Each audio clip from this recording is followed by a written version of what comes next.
اب کیمیکل اور چربی سے پاک گھریلو اجزاء سے رنگت نکھارنے والا صابن خود گھر میں بنائیں۔ آسان سا طریقہ اپنائیں۔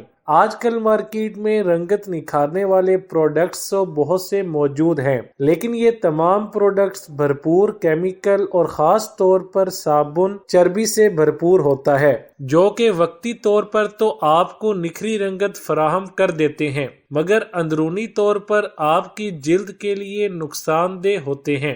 اسی لیے آج ہم آپ کے لیے لائے ہیں گھر میں خود چربی اور کیمیکل سے پاک صابن بنانے کا طریقہ، جس کو آپ اپنے کچن میں موجود اجزاء سے بآسانی بنا سکتے ہیں۔ بس اس میں ایک چیز ایسی شامل کی جائے جو آپ کو بآسانی کسی بھی پنسار سے مل جائے گی۔ تو آئیے پھر شروع کرتے ہیں۔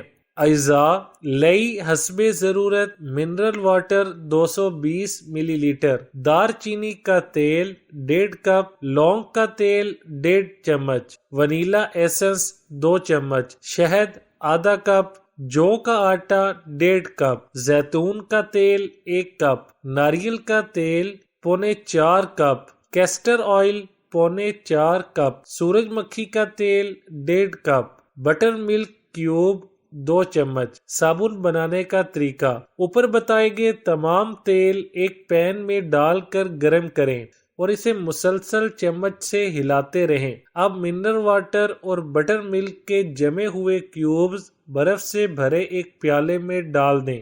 اب اس باؤل میں لئی کو بھی شامل کر لیں اور یکجان ہونے تک چمچہ گھماتی رہیں۔ اب جب یہ محلول اچھی طرح مکس ہو جائے تو گرم گرم تیلوں کے پین میں شامل کر کے اچھی طرح مکس کریں۔ پھر اس محلول کو ٹھنڈا ہونے کے لیے چھوڑ دیں اور چولہا بند کر دیں۔ جب یہ ہلکا ٹھنڈا ہو جائے تو اس میں شہد، ناریل کا دودھ اور جو کا آٹا مکس کر دیں اور ونیلا ایسنس بھی شامل کر لیں۔ اب اس مرکب کو 12 گھنٹوں کے لیے کسی برتن میں ڈال کر صابن کی ٹکیا کی شکل میں ڈھال لیں۔ اس کام میں تھوڑی محنت ضرور ہے، مگر قدرتی اجزاء اور بہترین تیلوں سے بھرپور یہ صابن آپ کی جلد کے لیے بہت بہترین ثابت ہوگا۔ اس صابن کے استعمال سے نہ صرف رنگت میں نکھار آئے گا، بلکہ جلد صاف، شفاف اور چمکدار ہو جائے گی۔